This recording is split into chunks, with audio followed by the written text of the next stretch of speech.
Greetings and welcome. Thank you for joining us here today. I'm honored to have you. Before we begin, please consider hitting those like and subscribe buttons and afterwards maybe dropping a comment. It all helps feed the hungry algorithm. And if you're so inclined, go ahead and go check us out over on Patreon.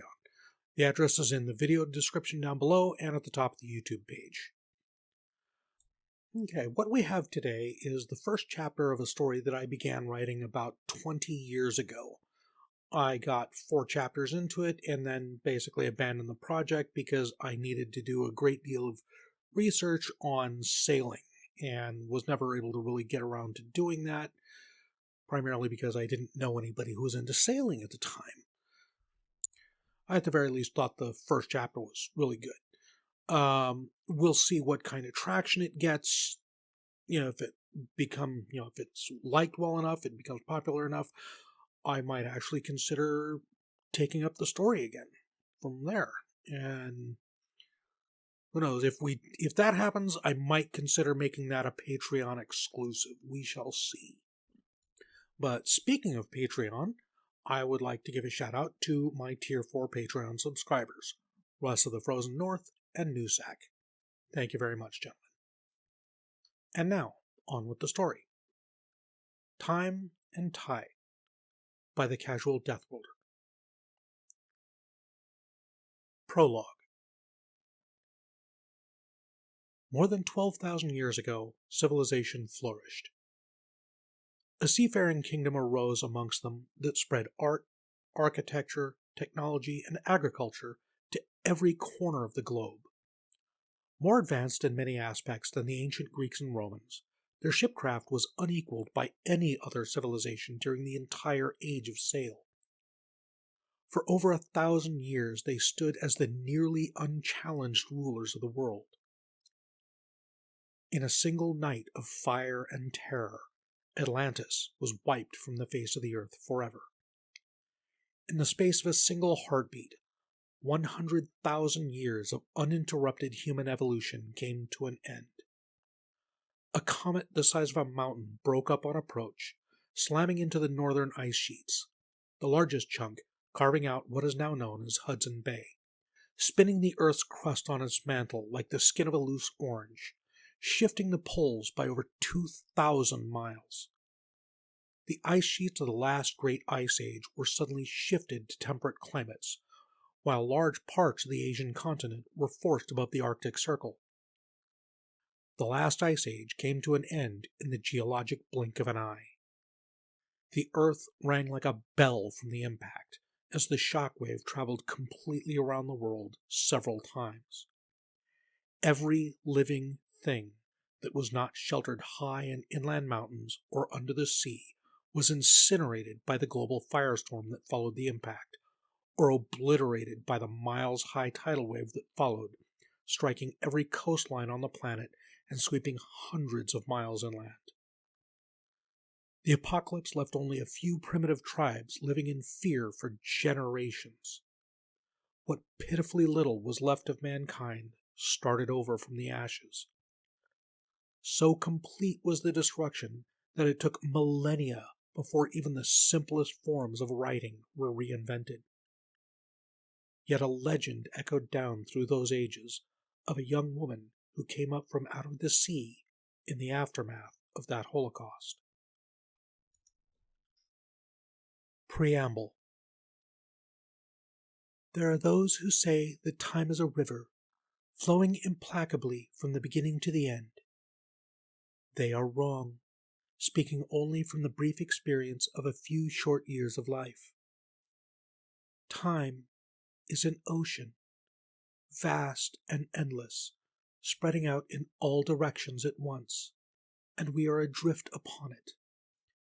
With proper rudder and sails, we can attempt to control our destiny, but the currents are uncharted and unchartable. Great and terrible storms have blown across the ocean of time, storms which have been known to wipe entire civilizations from the earth, to erase their histories from history. My name is Maia, and I am immortal. I have walked the earth and sailed her seas for day after lonely day beyond count. I was ancient when the pyramids of Egypt were built. I have seen civilizations rise and fall, or destroyed so utterly by war or calamity that their very existence has been lost to time. I remember them all. Come, learned reader, sit and take your ease and hear the tale of how the journey began, of how I, a simple girl with simple dreams, came to be queen of the world, and then unknown. A story of adventure and terror, of great love and greater loss, of the end of the world, and of the apocalyptic fall of the greatest empire ever created, and how the world was reborn. I was 15 when I was cast adrift on the ocean of time.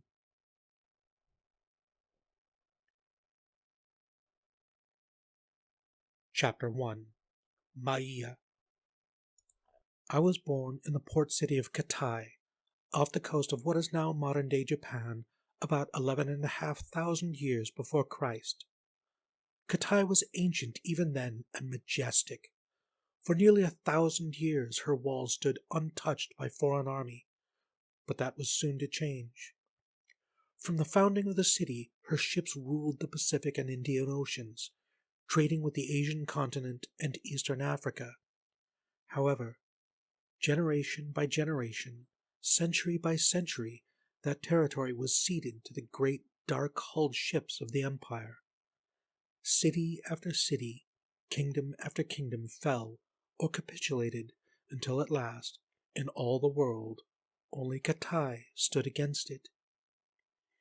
Even in the city's waning years, life was peaceful and idyllic, yet at the same time busy and bustling. It was the strange sort of peaceful that you can only find in a port city. Every morning, fleets of fishing boats would sail out through the Lumiere, the great arched sea gate, to return on the evening tide with the day's haul. Large ocean-going ships would lead or follow with the tide, some never to return. When I was 10, my little sister Amane and I used to climb to the top of the great terraced pyramid of the Temple of Loomis to watch the ships come and go. At the top was the Nazca, a pair of intersecting trenches carved an arm's length wide and deep across the entire top of the obsidian capstone, polished to a glass-smooth finish. The Nazca precisely marked the cardinal points, north, south, east, and west. The two of us would wander up and down those tracks watching for ships, so that we could go down to the docks and talk to the incoming mariners about the rest of the world. Our Ata, father, was the king's chief ambassador, so we were constantly exposed to and taught other languages, an area where I proved to be quite gifted. By my 10th birthday, I could speak all 7 languages of our primary trading partners. When I was 8, however, 4 of those cities fell to the empire. One summer day, as Amane and I stood in the Nazca, we spotted many unfamiliar sails creeping over the northern horizon. We watched in wonder as the group of ships approached. As they drew nearer, our wonder turned to horror. Atta had told tales of the black trimaran hulls of the empire. Only Atta and a handful of people had ever actually seen them. Fewer still had lived to tell the tale. Yet here they were, a fleet 30 strong, making for the Lumiere. Atta owned a priceless treasure, taken from the only imperial ship our fleet had ever managed to capture. It was a long bronze tube with a polished piece of glass at either end. If you looked through one end, it made things far away appear closer. If Atta had ever found out that I had been sneaking out with it, he would have made me regret that I had ever been born. I peered through the telescope at the incoming ships, their tanned crews scurrying about the decks, stowing sails and breaking out oars. As they drew nearer, I could only see a few weapons. Perhaps they wouldn't attack. These were the demons that haunted our dreams. Everyone knew the stories. The Empire sacrificed young maidens to their dark sea god and devoured infants as part of the pact. This was how they gained the arcane lore to build their great ships, ships that could outrun anything else on the waves. Only the wind could keep pace with those unholy hulls. Mothers would use to tell tales to scare their children into obedience. Be good, or the sea weavers will come and spirit you away. Be good, or the sea weavers will make a dinner out of you. Be good, or the sea weavers will come and make you a plaything for their demon god. From the watchtowers of the seawall, which were almost as high as we were, came a sound that had not been heard in years, the alarm bell signal for raiders. The great bronze bell, 3 times the height of a man, sat atop the eastern tower, and on a good day was capable of giving off a peal that could be heard for more than 10 leagues. With a slow, steady beat, it warned of incoming storms from the sea, which were frequent during the summer. Now, 2 frantic guards with hammers beat on it for all they were worth, pounding out a staccato rhythm of fear. The city suddenly exploded into activity. Below us was a boiling beehive of people running to safety or to arms. In the harbor, our triremes began casting off less than half crewed. We watched, wondering who would reach the gates first. Suddenly, a loud, piercing whistle arose from the palace. Moments later, for the first time in my life, the gates of the Lumiere slowly, ponderously swung shut. I turned the telescope to see the king race from the palace in his chariot. Atta, the chiefs, and the king's advisers close behind. We watched as the royal party wound its way through the city to the harbor at breakneck speed. So intent were they in their race to the harbor that many people had to dive out of the way to avoid being trampled.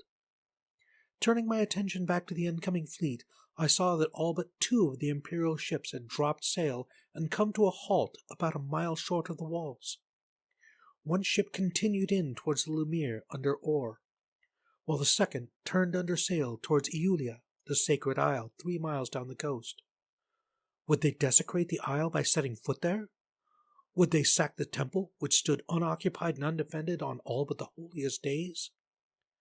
These were the kind of sacrileges that the sea weavers were known for. The ship approached under oar, coming to a halt about 100 feet shy of the sea gate. Curiously, there was no fire from the walls, as I would have expected. However, the guards looked as though they were ready to bury the ship under a hail of arrows. On the bow of the ship stood a man in a gleaming bronze helmet, who appeared to be shouting up at the guards. Sadly, this happened over a mile away, so we couldn't hear anything that was said. This entire time Amane had been whining at me to let her look. I finally relented, warning that if she dropped it, I'd pitch her from the temple and see if she could learn to fly. Fortunately, I've always had very sharp eyes. The king and his entourage must have reached the harbor because the royal galley was pulling away from the docks and heading for the Lumiere, where 10 of our other triremes formed a barricade just inside the gate. The royal galley pulled up to the sea gate and stopped. Moments later, the imperial ship crept forward until both ships sat only a few feet apart on either side of the gate. All things seemed to come to a halt at that point, so I looked off towards Iulia as the other ships sailed around it once and headed back to join its companions. I could see the truth of the legends. The speed of the ship was such that it practically skimmed the waves, making the trip to the island and back in less than half the time of our fastest craft. "I can't hear what they're saying," said Amane excitedly. "Let's go down there." "Closer to those barbarians is the last place in the world we need to be," I replied with exasperation. "Don't worry, Atta will tell us all about it. He always does. Now shut up and give me back the telescope." "But it's my turn," she whined. "It's an awfully long drop." She pouted and handed the tube back. No one goes through life without accumulating a list of regrets which weigh on us. Looking back over nearly 136 centuries, my greatest regret is not having been a better big sister. We watched for over an hour as the king and the man in the gleaming helmet spoke heatedly from either side of the gate. Finally, the imperial ship backed away, came about, and put up her sails. A great cheer went up throughout the city as the entire fleet raised their sails and turned about, gathering speed on the wind. They departed as quickly as they had come, disappearing over the horizon like ghosts. The relief of the city was palpable. There would be no war today. Our greatest enemy had come right up to the city gates and left without firing a shot.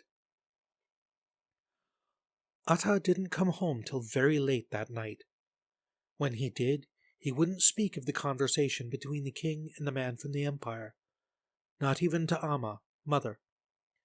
He just sat in his chair all night, stroking his beard, looking grim. The next day he was gone early, his armor and weapons with him. Ultimately, we had to resort to prying information out of the sailors who had been there. Very few, it seemed, wished to speak of it. Finally, we were able to piece together that our last three allies, the cities of Ziana, Huat, and Ungorotai, had all switched allegiance to the Empire. All trade to Katai was now cut off. We were alone. Even at the tender age of 10, I knew that trade was quite literally the lifeblood of the city. Our kingdom was mountainous with very little farmable land, and since its founding, the city of Katai had swollen to more than 500,000 people. Even with fishing, we couldn't produce enough food for everyone. To add insult to injury, with foreign trade suspended, much of the population would be out of work. 2 days later, the king announced the embargo. The effect was immediate. Half the population started screaming for war against Ziana and Ngorotai, our nearest neighbors. The other half rioted in the streets. The king called for calm in the city, but his words fell on deaf ears. Finally, he was forced to call out the army to quell the riots. The mood of the city became somber and listless, like a condemned man resigned to his fate, just waiting for the axe to fall. Atta and the other advisors remained with the king for nearly a week in council. Amma, Amane, and I spent the entire time out with our household servants, buying what food and necessities we could before price gouging became too bad. We all knew how to fish, and Atta taught me how to use a bow. He even had one made for me that I could draw, albeit with some difficulty. So we knew that we weren't likely to starve when times started to get lean. Katai was built around the mouth of a large river, and as such had an excellent fresh water supply. Food stores, however, were a different issue. Sadly, the thought of a complete embargo hadn't been seriously entertained in perhaps centuries. Without a more or less constant flow of ships coming in, the city had enough food stores to last less than 6 months. Times would get lean. We simply could not have imagined just how lean they would get. Finally, after days of being sequestered, Atta returned home. Sadly, it was not to be for long. The decision had been made to go to war, and the preparations were already underway. That night, as Amane and I were laying in bed, pretending to sleep, I heard Atta telling Amma that there would be raids against Ungorotai's shipping first to bolster our supplies before an all-out attack on Ziana. The fleet was almost ready, and the shipyard was stepping up production. The next day, our family went to pray and make sacrifices at the temple of Lumus for a safe voyage and successful endeavor. Lumus was god of the sea, of sailors, and patron of desperate situations. If ever a situation needed his help, this was it. A great bull was slaughtered, and Atta was washed in its blood, his armor and weapons likewise washed. The high priest read the entrails, with the proclamation that not only would the war be short and decisive, but that Atta had found favor in the eyes of Lumus, and that his bloodline would be carried until the end of the world and after. With that, our entire household was blessed. Atta and the priest then took some of the blood down to the harbor to bless his ship. I desperately wanted to go with them and watch, but only men were allowed to witness this ceremony. Atta's ship was the first to receive such blessing, for the king had ordered that the high priest be taken out to Iulia on that ship to pray for our people at the temple there. Amane and I had friends amongst the city guards, so we were able to get onto the seawall and watch as his ship slipped out through the Lumiere. dipped all 120 oars into the water, and slowly gathered speed towards the island. They would beach the ship there overnight, but the only one who would leave the ship and actually touch the island was the high priest. The entire crew would stay on board and wait for the next tide to carry them free. From atop the arch of the Lumiere, we dropped flowers for Atta and the crew as they slowly left the harbor and seemingly inched their way into open water. Atta looked up at us through his telescope, smiled, and blew us a kiss. A couple of the crew followed suit, earning what sounded like some rather harsh words from Atta, though we couldn't quite make out what he was saying. We would have waited for him all night up on the Lumiere, but the tower guards shooed us off not long after the ship made land on Iulia. Atta returned the next morning a few hours before dawn. I was awakened by the muffled groans and hushed cursing of him bumping into things in the dark. He was a giant of a man for the time period, towering a little over 6 feet in height, and he never did learn to be stealthy. I lay in bed and listened as he undressed and joined Amma in bed. Then I tried, unsuccessfully, to not listen as they said their own private goodbyes. The fleet sailed later that day on the afternoon tide. It seemed like the entire city turned out to see them off, and the mood was celebratory. Katai was going to strike a resounding blow at the enemy. The Empire would soon learn that this kingdom was still a force to be reckoned with. Every ship in Katai had been pressed into service, more than 350 in all. We accompanied Atta to his ship on the overcrowded docks. He kissed Amma until Amane and I were ready to be sick. Then, embracing us, said, Maya, Amane, listen to your Amma. I'm counting on you two to help her. If you're good and say all your prayers, I'll bring you each a present. With that, he turned and climbed aboard his ship. King Iliak's ship was already pulling away from the dock. This time, the three of us, Amma, Amane, and I, reached the top of the seawall to watch from the Lumiere as the ship set sail. For as long as we had them, we dropped flowers on every ship as it passed under the arch and raised sails. It was a truly awe-inspiring sight to see such a massive fleet all setting off at once, sailing down the coast. As they disappeared over the horizon, I had to wonder how many of them would return. One look at the expression on Amma's face told me that she was thinking the same thing. Life went on in Katai. Day followed day and night followed night as we waited for word of the fleet and the war. With King Iliak at sea, the city was run by Queen Itiena. Amma was the queen's cousin, so we had the royal family at the house frequently. They seemed to delight in throwing the young prince and me together, and my embarrassment as they spoke of betrothal. I liked Prince Ilimak, but not in that way. He was infuriatingly immature. He wore shoes topped in highly polished silver plates. I thought they looked hideous when I first saw them. My opinion went downhill when I caught him using them to try and pick up my dress. It took a couple of accidents with the soot bucket before he finally got the message and stopped wearing them. Every chance Amane and I got, we would spend atop the Temple of Loomis, watching the horizon for some sign of sails. My greatest fear was that the next sails we saw would be the enemy's. There were several powerful storms that summer. Every time we heard the alarm bell warn of an incoming storm, Amma became a nervous wreck. Amane and I spent whole days trying to calm and console both Amma and the Queen. When we weren't at home helping Amma, we were at the palace learning to read and write. From the age of 10, I spent much of my time there, learning the ways of the court and helping the Queen with weaving. Summer passed and turned into early fall when the first ships returned. Amma, Amane, and I had gone beyond the city walls to a semi-secluded cove to go fishing and to dive for pearls.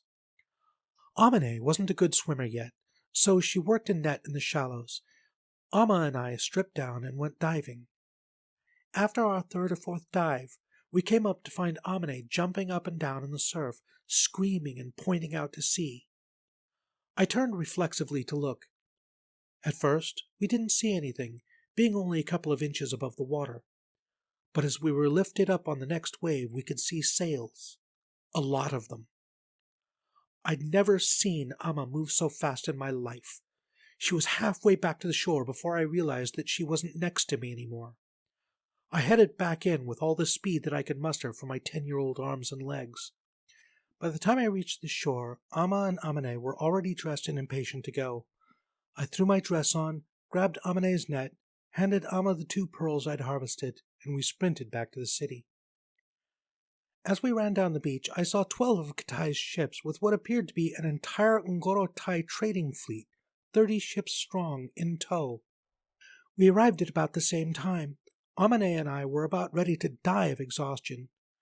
Out of the more than 300 ships, only 12 had returned, all of them showing signs of battle. Atta's ship was not one of them. Amma broke down on the spot, and it took us a while to get her home and settled. Later that evening, I went to the docks in search of news. The docks were flooded with people unloading the captured ships. Finally, I managed to find someone I knew, a ship captain who was a friend of my Atta's. I was relieved to the point of tears to hear that Atta and the king were alive and well. The fleet had stalked the sea lanes near Ngoro-Tai for more than a month before finally beginning the attacks. They had come upon a small trading fleet and had taken it with hardly a fight. The next fleet they encountered had been a large one under military escort. In the ensuing fight, 3 ships had been lost and 12 damaged enough to force them to return home. King Iliac had ordered that the captured ships be brought home to Katai, unloaded, and put into service under Katai's banner. With the winter coming, the fleet would soon be home for the season, and then it would be on to Gianna. Amma was overjoyed with the news. Atta was safe as recently as 3 weeks ago and would be home soon. Amane, however, was inconsolable that Atta had not returned and cried herself to sleep that night. With the excitement, I was unable to get to sleep that night, so I slipped quietly out of the house. Katai was a beautiful city during the day, but at night, with all the city lights burning, it could take your breath away. I walked for a while, just reveled in the idea of being out in the city alone after dark. As I wandered down the docks, I started to get strange, and in some cases frightening looks from some of the men there. I began to realize that the docks weren't exactly the safest place for a girl to be after dark, so I headed around the harbor to the seawall. I took the nearest set of stairs to the parapet, but a little before the top, I was stopped by a guard. "What are you doing up here, young lady?" he asked gruffly. I hadn't seen him standing there and nearly jumped out of my skin at the sound of his voice. Just going for a walk," I stammered. "I wanted to sit on the wall for a while." He glowered at me. "A little young to be walking the wall at night, aren't you?" He looked me up and down. "Judging by the way you're dressed, you don't appear to need the money. So take my advice and go home before you get yourself into trouble. Or if you really must, the sailors and dockhands will take anything, even a slip of a girl like you. Trust me, you don't want to be up here at this hour." But... "No buts," he said angrily. "I've got better things to do tonight than look after a girl who doesn't know where she ought not to be. Now stand aside. Ladies, right this way." I turned to see 2 attractive young women standing on the stair behind me, bare from the waist up. They were wearing even less than I was. In those times it was customary for a woman to leave her right breast exposed, but with the exceptions of swimming and bathing, topless generally meant one thing. So this is what he had been talking about. The wall suddenly became just as alarming as the docks. The 2 prostitutes eyed me up and down with an irritated look. As they made their way past me on the stair, one of them said, "This is our walk tonight, little girl. Come back when you get some curves and we'll talk." I beat a hasty retreat. I still wanted to find a place where I could watch the moon on the water. Making my way back into the city, I headed for the Temple of Loomis. The temple was about 500 feet tall, so by the time I got to the top of the stairs, I was breathing heavily and not paying attention. Stepping up onto the capstone, I almost tripped over another business girl servicing a client. I beat another hasty retreat before they had much of a chance to notice me. The night was a washout, so I wound my way back home and snuck back into my bed. Nobody noticed my late-night excursion, and I didn't intend to mention it. With any luck, there would be more. And there were. In fact, sneaking out at night sort of became a hobby. Not to mention, it was the only way I could get any time to myself. I explored the city by night with both caution and gusto. I was free, unfettered. Any night that was clear, I would climb the steps to the top of the great temple and sit for hours watching the moonlight on the sea, wondering what it would be like to be out on the sea on such a night. Usually, if I managed to get there first, the ladies of the night would take their patrons elsewhere. Sometimes I was the one who got chased off, and sometimes none of us would budge, and we did our best to ignore each other's presence.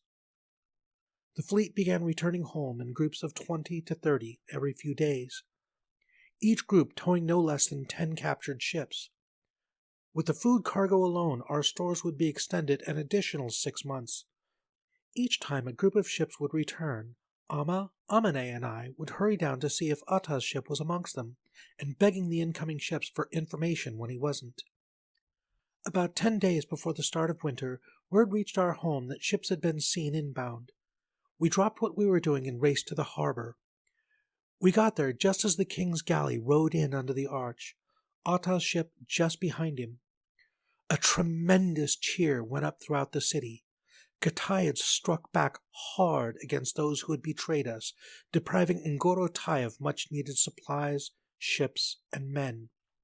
In all, the action had cost us 15 ships and about 800 men. As promised, Atta brought us presents. For Amma, he brought a solid gold vase that was taller than I was, and a bolt of the most beautiful cloth we had ever seen. Never in my life had I seen such a rich shade of green, and judging by the look of Amma's face, neither had she. I simply could not wait to see it made into a dress for her. Done right, the queen herself would turn a matching shade in envy. Amma could be queenly in her own right, and with this she could dress the part. Lastly, he brought out a huge blanket, twice the size of their bed, made of the thickest, softest, most heavenly-looking fur. Now I was green with envy. With winter sailing in through the Lemire as we spoke, pulling up to port and asking for a long-term berth, it was getting downright cold at night. For Amane, he brought a bolt of cloth identical to Amma's to start her dowry, and a full-length polished silver mirror. For me, Atta pulled out of his bag a bolt of cloth that made Amma's look common. It was a material that none of us had ever seen. It was light, yet very strong. The surface of it actually shined, almost as if polished. It was as smooth as polished marble, yet as soft as water. And it was a shade of blue that you could fall into and keep falling forever. The color itself was almost luminescent. Much to my disappointment, this cloth was for my dowry, not to be made into the most beautiful dress in all the world. Yet. As I was busy trying to squeeze my eyeballs back into their sockets, I barely registered Atta saying that he had one more thing for me. I hugged the cloth. I loved the cloth. But as he pulled the next item out of one of his bags, I dropped it onto the dirty floor and forgot that I had ever seen it. I stood there and stared for I don't know how long with my jaw agape. Finally, I gathered the courage to reach up with a trembling hand and take the item he held out for me, trying not to drop it. My eyes suddenly filled with tears. In my hand sat a polished metal tube, a little longer than one of my arms. It was slightly larger at one end than the other, and had a polished piece of glass at each end. At first, I couldn't understand why he would give me his priceless telescope, and then I realized that the tube in my hand appeared to be made of solid gold, not bronze. Atta noticed my bewilderment and said, "It's actually bronze. We don't know how, but they found a way to cover one metal with another. It's almost like a paint, but much thinner and smoother." "But how did you come by it?" I asked, still confused. Shouldn't this have gone to the king? Atta chuckled. Actually, we found 3. One of the trade convoys we took included an imperial ship. When I came up from her starboard stern, Iliak charged in from mid-port. The captain charged hard to avoid being rammed by Iliak and turned right into me. We almost cut her in half when we hit. Then Iliak pulled up alongside and we stormed the ship. Even with our ship sinking under them, the Atlanteans fought like demons. We lost 3 men for every one of theirs, but in the end, we managed to take the ship. I had most of the crew break out axes and cut her loose before she dragged us down with her, while the rest quickly searched the ship for anything salvageable. We found these in a locked box in the captain's cabin. Judging from the looks of them, and from the box they were in, I think they were meant as a gift to the king of Katai. I figured that if it was good enough for a king, then it was good enough for my firstborn. Iliak agreed and sends his compliments. As much as you like scanning the horizon from up on the temple, I figured that this would come in handy. I didn't know what to say. I gave him a huge hug, grabbed my telescope and my sister, and dashed for the door. We hadn't gotten 3 steps when Amma spoke up behind us. Ahem, she said. Before you disappear, you have chores to finish. You know, sometimes being a kid sucks. I wasn't able to get out for the rest of the day, so I snuck out that night, bundled up in my cloak, and went out to my usual haunt. I arrived to find the top already occupied by a single man wearing a cloak. I figured he was just waiting for his favorite lady to arrive. Well, I wasn't going to be chased off tonight. Fortunately, he was on the side facing away from the harbor, so I sat on the top step on the harbor side and scanned the moonlit ocean. The scene was beautiful, albeit limited. It didn't take me too long to see all that could be seen by moonlight, so I sat there for a bit just wondering what to do. Suddenly, in a flash of inspiration, I raised the telescope to the skies. I must pause here for a moment, learned reader, and tell you that there are no words which can accurately describe the awe, majesty, and sublime beauty of dancing amongst the stars through a telescope, so I will not attempt to do so here. Here at the dawn of the 21st century, such sights are well known. 13,500 years ago, they were inconceivable. I lay on my back and walked amongst the heavens for a while, seeing more stars than I ever knew existed. As I was dancing among the craters on the moon, I heard the man on the other side of the platform walking over to me. I sat up, prepared to dash down the stairs when I looked at him, and my blood froze in my veins. When I arrived, one of the dock workers mentioned having seen you here and on the docks on a number of nights, Atta said, as he sat down next to me. I thought he must have been mistaken. What would my little Maia be doing in such places after dark? And alone at that? Atta, Don't, he said, sounding very disappointed. Don't make up excuses. The city is no place for a girl of your age to be wandering alone after dark. I'm just glad you had the sense not to drag your sister along. I managed to work up the courage to look him in the eye and speak. That's why I do it, Atta. This is the only chance I have to get some time to myself. I only went to the docks for the first time. I stay away from the harbor at night now. Most of the time I just come here. Occasionally the working girls chase me off, so I go wandering a bit, but I'm careful and stay out of sight and not talk to anyone. I've spent most nights since you left up here watching, waiting for you to come home. Atta sighed and laid his hands on my shoulder. Maia, I taught you to be free-willed and intelligent, but I thought I also taught you to be wise. Someday I am going to have to give you away as some lucky man's wife, but to do so, I have to keep you pure. I can't do that with you wandering about the city alone at night. Have you any idea how dangerous these little excursions of yours are? I hung my head and replied, Yes, Ata. I'm not telling you to stop, he said. Just take one of the servants with you from now on, and your sister is never, I repeat, never, to hear of your nighttime strolls. Do you hear me? I nodded silently, too ashamed to say any more, yet overjoyed that he wasn't going to make me stop. From under his cloak, Ata pulled his own telescope. Now, what was it that had you so enraptured when I caught you? He asked, lying on his back. We spent the next couple of hours exploring the heavens together. Apparently, the concept of turning it skyward had never really occurred to him either.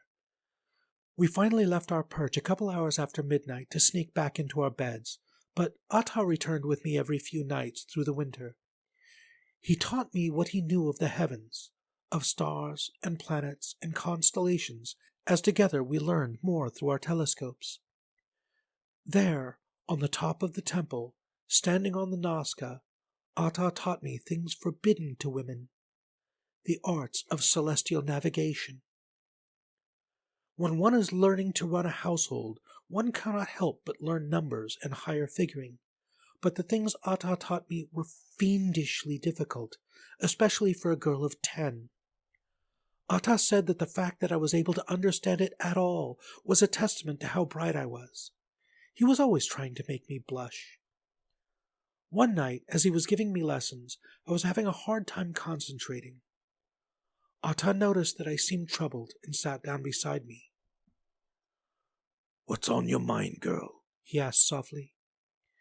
It took me a few moments to realize exactly what I was having difficulty with. Finally, I was able to articulate it. Why do this for me, Ata? Why take the risk? I asked, the words coming to me at last. This is one of the greatest gifts you have ever given me, and nothing could ever make me feel ungrateful for it, but you know the penalties for doing such a thing. And how could I let you put yourself at risk for it? I mean, here we sit at the top of the very temple of Loomis, discussing things that are forbidden to me. Why hasn't Loomis struck us down for this blasphemy? I think what I'm saying is that learning this, in here of all places, scares me. Ata looked at me with a look that I simply could not interpret, almost as if he was trying to decide something. He looked at me like that for several moments, then closed his eyes and sighed. Maia, he said, do you remember the day before I left? The day I took the high priest to Iulia? I nodded. We sat down on the beach and waited. It is forbidden for any but him and the high priestess of Anais to set foot there, he continued. The prayer he was sent to perform should have only taken a few minutes, no more. Yet he was gone for several hours. When he returned, he had a haunted look about him, and I feared the worst for the war. But he reassured me that that was not the issue which troubled him so. After we returned to the harbor, he asked me to accompany him back here to the temple so we could talk in private. Down below in his room, he told me what he had seen that had him worried. You see, in the temple on Iulia is a pool where the gods themselves are said to bathe. The water in the pool is wholly beyond the understanding of man. If a person were to touch just a single drop of this water while praying fervently, then the gods are quite likely to respond. But if you are not cautious and quite specific in your prayer, then fate will tend to stick its hand in and twist and pervert the prayer, and while your prayer would be answered, the answer could turn into bitter ashes. This is why only the high priest and priestess, the wisest people in the kingdom, are permitted to set foot there. He said his prayer as he had gone there to do, but before he had a chance to get off his knees, he felt an overpowering presence there with him, and he was forced to kneel even lower, almost into the pool. The way he described it wasn't so much like he was pushed down, but as if someone had taken over his person and forced him to look deep into the water, and what he saw there terrified and saddened him to the depth of his soul. When he looked into the water, he saw a young woman. You, in a few years. You were on a large ship, similar to imperial design. The ship was far out in the ocean, weeks, maybe months from land, and you were alone. You were on a ship large enough to be crewed by 60 or 80 men, but there was only you, alone upon the sea, trying to find land. I could tell that there was more that he wasn't telling me, but it is actually at his insistence that I am teaching you these things. He told me that your journey would be terribly long and difficult, and that you would need to learn everything that I can teach you and more, everything that you are capable of learning in order for you to find your way. Someday, in the not-too-distant future, you will go from here. I do not know when. I do not know when. I do not know why or where to, but there is nothing that I can do to prevent it. What I can do is to give you the knowledge to find your way home again. If time permits, at the beginning of spring, I will begin teaching you to sail. If you were a little older, I would take you to Gianna with us, and you would get all the sailing experience you would need on the trip there. I didn't quite know what to say. This was the first time in my life that he had been that open and candid with me. My mind was still numb with what he had told me. I couldn't quite wrap my young brain around the idea that the high priest had had a strong and profound vision about me. These are the kind of things that make young children lay awake at night, afraid of what's under the bed. Finally, I was able to think enough to ask, "Does Amma know?" Are you kidding? Ata chuckled. If she ever heard what I just told you, she'd bundle you up and pack you off to the cloister of Anais up in the mountains. She'd hide you so well the gods themselves wouldn't be able to find you. We laughed till we cried, and returned to our beds a little before dawn. I knew that no matter what happened, one way or another, I'd be all right. Sadly, the winter became too cold to spend many nights out, but any night Ata was home, I could be found by his side till late in the evening, learning everything he could teach me. I could see by her expression that Amma did not approve of much of what Ata was teaching me.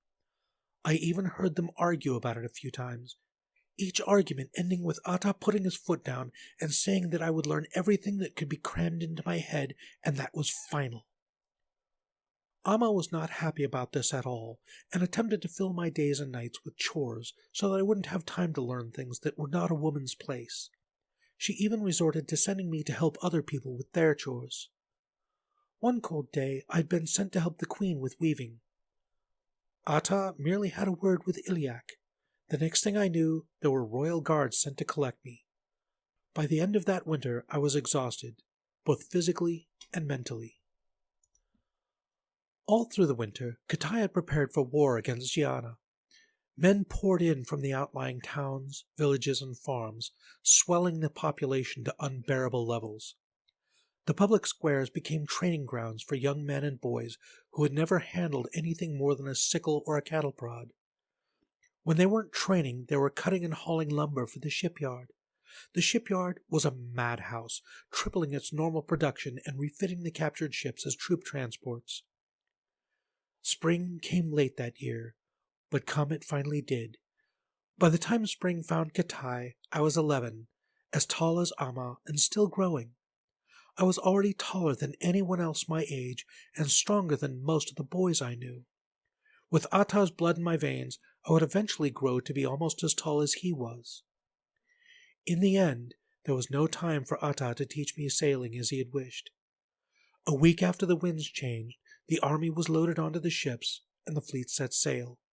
Again the entire city turned out to send the fleet off. King Iliak had his galley rowed out to the center of the harbor. We watched as he climbed the mast to the lookout so that he could address the assembled crowd. "Children of Katai, hear me!"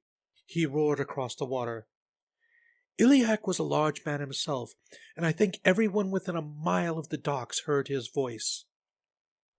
"Children of Katai, for we are all children of Katai. Our mother has been slandered and forsaken by those whom we have hailed as friends for years beyond count. They have been seduced and debauched by the demons of the sea. They thought they could betray us and walk away, that in her old age Katai would be too weak to respond. We have shown Ngorotai that Katai is as young as she ever was. Today we set out to show Gianna the full measure of our anger. Many years ago we razed most of Gianna to the ground. Today we will show them that we still have such strength. We shall teach them once again why we ruled the sea clear to the dark continent. We shall strike such a blow that will be felt clear to the throne of Atlantis, and we will drive those sea demons from our waters once and for all." The city went wild. From the queen to the lowliest dock worker, the mood was absolutely jubilant. As Iliac climbed down from the mast, Atta kissed us all goodbye, and his ship pushed off. Again, his ship followed the kings out through the Lumiere, sent off with heavy fanfare. As Atta's ship was approaching the arch, I heard his voice over the crowd. He was holding up his telescope, pointing up to the watchtower above the Lumiere. "Watch for my return from there by day, or the Nazca by night," he yelled. "Just be sure to come back before Amma marries me off," I yelled back. Amma got a chuckle out of that and yelled across to him, "You did teach her wisdom!" And with that, he was gone. There were too many people on the arch for us to have gone there to see him off, but every ship that passed under the arch put to sea under a blizzard of flowers. There were so many ships that it took till early evening for them all to put to sea. The harbor had been so full that you could have walked across it and never gotten wet. The three of us raced to the temple and managed to find a spot amongst the throngs there that we could watch the fleet disappear over the horizon. I took out my telescope and passed it around to Amma and Amane so that they could watch. But when Amma got hold of it, she didn't give it back until they were gone. Once again, the days began to creep by. When Amma didn't have us up to our ears in chores, I could usually be found in the watchtower, looking out over the horizon, waiting for a sign. The tower guards grudgingly tolerated and eventually came to appreciate my presence. I was someone different to talk to, and they realized that my telescope could be an advantage. Any clear night that I could sneak out, I would make my way up to the Nazca to watch the stars. I nearly always had it to myself those days, as the city had been virtually emptied of men when the fleet sailed. Spring faded into summer, and the city fell quietly into the rhythm of warfare. One of the chores that Amma had me doing was helping the Fletchers. Over the summer, I fletched more arrows than I care to remember. When not helping the Fletchers, I was busy using many of the shafts I had helped to feather. Queen Itiena had ordered all persons above the age of 10 to practice at archery for 1 hour every day. My skill with the bow had been passable before, but with enforced practice, it improved dramatically. By the end of summer, I'd even outgrown my bow. When not otherwise occupied, I dove for pearls, learned of cooking, herbalism, and medicine, wove with Amma and the Queen, served at the palace. The list went on and on and on. It was the busiest summer that I had ever spent. I wasn't able to get away often, and Amma did everything in her power to keep it that way. At first, I hated archery practice, but I began to love it when I met Anai. Anai was a year older than I was, and we hit it off famously. We were about the same skill level with the bow, and we both practiced as hard as we could to outdo the other. We were constantly teasing and cajoling each other to reach deeper and do better. It was for this reason alone that both he and I progressed as far and as fast as we did. Anai and I had become fast friends. He was, in fact, the first real friend that I had ever had. I think that he was also the reason that Amma tried to keep me so busy that summer. He was the most adventurous spirit that I had ever met. He wasn't much to look at, being a little on the skinny side with constantly unruly black hair and a look in his eye that said he was up to something. Any time that I could get away from Amma, we could be found together. We hunted together, fished together, swam together. Summer finally passed into fall, and one night in late September I decided to show Anai my secret hiding place. Sneaking out a little after midnight with my cloak and my telescope, I made my way down to his house in the merchant's quarter. I quietly tapped on his window a couple of times. Anai was a light sleeper, so it was no surprise to find him wide awake when he opened the window. "The gods themselves aren't even awake yet," he said with a yawn. "What trouble can we get into at this hour?" "Grab your cloak," I said. "I've got something to show you." We wound our way through the streets to the Temple of Loomis, then took the long climb to the top. We reached the top to hear the moans of passion coming from the other side. Apparently not all the young men had set out with the fleet. Since they were on the other side, a good 50 paces away, and it was a dark moonless night, we were able to ignore them, though Anai occasionally stole glances off in that direction. "Maia," he said with a wry grin, "I like you a lot, but I just don't think our parents would approve of us getting married like that. Not that I'd object, mind you, but aren't we a little—" His sentence was cut short when I punched him in the arm so hard I almost knocked him down. "One more remark like that," I said, smiling back, "and the next time we go swimming I'll drown you." We stuck our tongues out at each other and laughed. I sat down on the top stair and invited Anai to join me. "So what's so important you had to drag me out of a warm bed at this ungodly hour?" he asked, joining me on the top step. I pointed at the 7 sisters and asked, "How many stars are in that constellation?" He gave me his best sarcastic look and replied, They're called the 7 Sisters, and I see 7 stars. I'm going to say 7. "You sure about that?" I asked, as I pulled the telescope out from under my cloak. "Pretty sure, yeah," he answered, nodding his head. I handed him the tube and told him to point it at the stars and look through the small end. He held it up to his eye, started to say something, and stopped. "Mother of Loomis," he finally said, his voice barely a whisper. He started scanning the sky. "I never dreamed." He never did finish that sentence, and the rest of the night we said very little. We just sat there watching the stars. The lady and her friend eventually finished their tryst and left, and the rest of the night was quiet. At some point we wrapped up in our cloaks and laid back on the obsidian top to get a better view straight up. The next thing I knew, I heard a bird chirp. We both sat bolt upright. We had fallen asleep, and it was now false dawn. The sun would be coming up in just a few minutes. My heart flew to my throat. If Amma found that I had been out all night, not to mention with a boy, there would be 9 kinds of hell to pay. I grabbed my telescope and was about to dash down the stairs when an eye grabbed me and spun me around. "Maia, I've been wanting to tell you this for a long time," he said. He pulled me close, leaned in, and kissed me. I closed my eyes and melted into him. His lips were warm and soft, and the feeling was exquisite. I was walking on air, so happy that my toes were curling. Sadly, reality intruded and the feeling of panic returned. "I've got to go," I said, disentangled myself from him. He grinned sheepishly at me and nodded. Turning, we took 2 steps down the stairs when something caught my eye. I stopped to look out to the horizon. Anai got a few more steps before he realized that I wasn't with him anymore. He turned and came back up. He looked at me, then turned to look out on the horizon as well. "I thought I saw something out there," I said.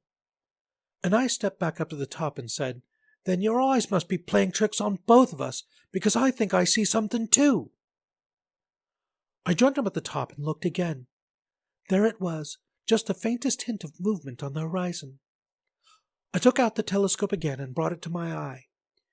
Even with the telescope, The object was still just a slight disturbance on the horizon, but after a few minutes, it grew into a sail.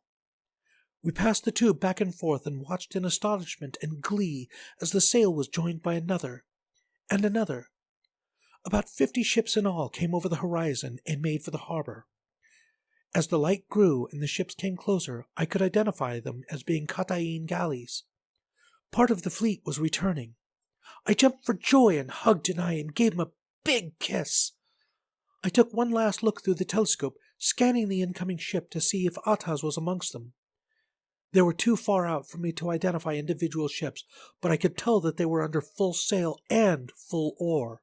It looked as though, after a long sea voyage, they had decided to race each other to the harbor now that it was in sight. The group started to break up and string out, several of them taking a large lead. "That must be the rest of them," Anai said. I looked to see what he was talking about. Following his gaze back to the horizon, I could see more sails there. Many more. Anai, we've got to go," I said as I gripped my scope and nearly flew down the stairs. "Right now!" The reason for the fleet's race to the Lumiere had suddenly come into focus. It wasn't merely a race at all, but a desperate sprint for survival. The sails, which we had thought to be the rest of the fleet, were in fact a fleet of Imperial warships, several hundred of them. We were halfway down the steps when the guards in the watchtower saw the danger and rang the alarm bell. When we reached the bottom, I yelled at Anai, "Get your bow! I'll meet you at the wall by the watchtower! Run!" I was nearly exhausted by the time I made it to my house. The city had come alive with panic, and it was difficult to get anywhere without being trampled. As I sprinted into the house, I caught sight of Amma and Amane looking petrified. "What's happening? Why is the bell ringing?" Amma asked, her eyes wide with fear. "The fleet's come home," I yelled back as I quickly stashed the telescope and grabbed my bow and quiver.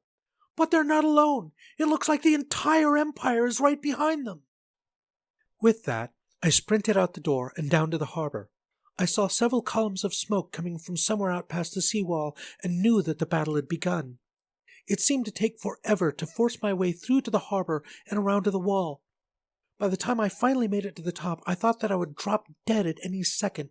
My legs and lungs were on fire as they had never been before. The parapet was complete pandemonium. People rushing this way and that, carrying weapons of every variety to find a place to defend. I could hear screams from out on the water. 30 ships were completely engulfed in flames. Mostly ours, but some of theirs as well. 3 of our ships had been boarded and the crews were being slaughtered.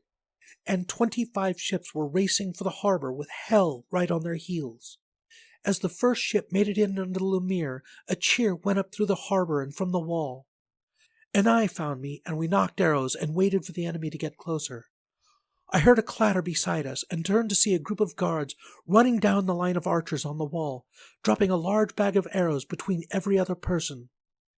Stooping down, I grabbed 2 bundles from the bag and untied them, leaning them against the wall for Anai and myself. The second ship made it through to the Lumiere, and another cheer went up. By now, I was so scared that I was about ready to wet myself. I was trembling so hard that I could hardly handle the arrows. A third ship made it in, and I stood up, prepared once more. The Imperial ships were closing the gap fast, but 25 ships managed to make it in. By about the 23rd ship, the enemy had come into range. I took aim at the lead ship, drew, and held. Finally, a voice yelled, "Shoot!" and 10,000 arrows took flight. In my nervousness, I held my arm wrong, and the string took a layer or 2 of skin off my forearm. The pain was enough to snap me out of my fear. I immediately grabbed another arrow, drew it to its full, aimed, and released. A few arrows started coming back. I heard a scream next to me and turned to see the man next to me staggering, an arrow in his eye. An arrow skipped off the wall between Anai and me. I tried to keep my mind on what needed to be done. The men in the ships needed us if they were going to make it home. I reloaded, drew, aimed, and released, again and again, until I could hardly draw my bow anymore. As the last ship made it in under the arch, the trimarans turned and headed out of range. A triumphant shout went up from the wall. I turned to see the ships that had made it home and found that Atas had been the last one in, and she was badly damaged. The dreaded enemy had come once again to our very doorstep, and this time it looked as though they had come for dinner. With a tremendous groan, the Lemire slowly swung shut once again. Good morning, good afternoon, or good evening. I am the Casual Deathworlder, your host, and this has been Time and Tide, Chapter 1. I hope you enjoyed listening to it as much as I enjoyed bringing it to you. If you enjoyed it, please hit those like and subscribe buttons and drop us a comment down below. It all feeds the algorithm. And as always, a huge shout out goes to my buddy Gregor, who had to edit this absolute massacre. Thank you very much, buddy. I could never do this without you. Okay. Yeah, I know this wasn't an HFY story. This is definitely more of a fantasy and probably closer along the lines to a YA story.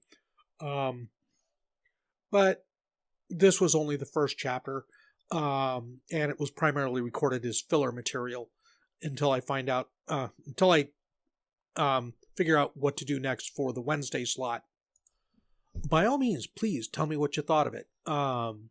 If there's enough interest, not just one or two people, but actually enough interest, I might actually consider continuing the story. I have a further 3 chapters that are written, and which I can record. But again, if there's enough interest, I might consider actually continuing to write the story. It might give me the impetus I need to do the research that I'd been putting off for about the last 20 years on sailing. We'll see. It's all up to you. Yeah, the next 2 chapters aren't quite as long, but the 4th chapter is actually, I believe, just a little bit longer. So, again, we'll see if there's enough interest for me to even record it. Okay, question, who's got the question? What is your favorite color? No. What is your favorite fruit? Me, I'm going to have to say nashis.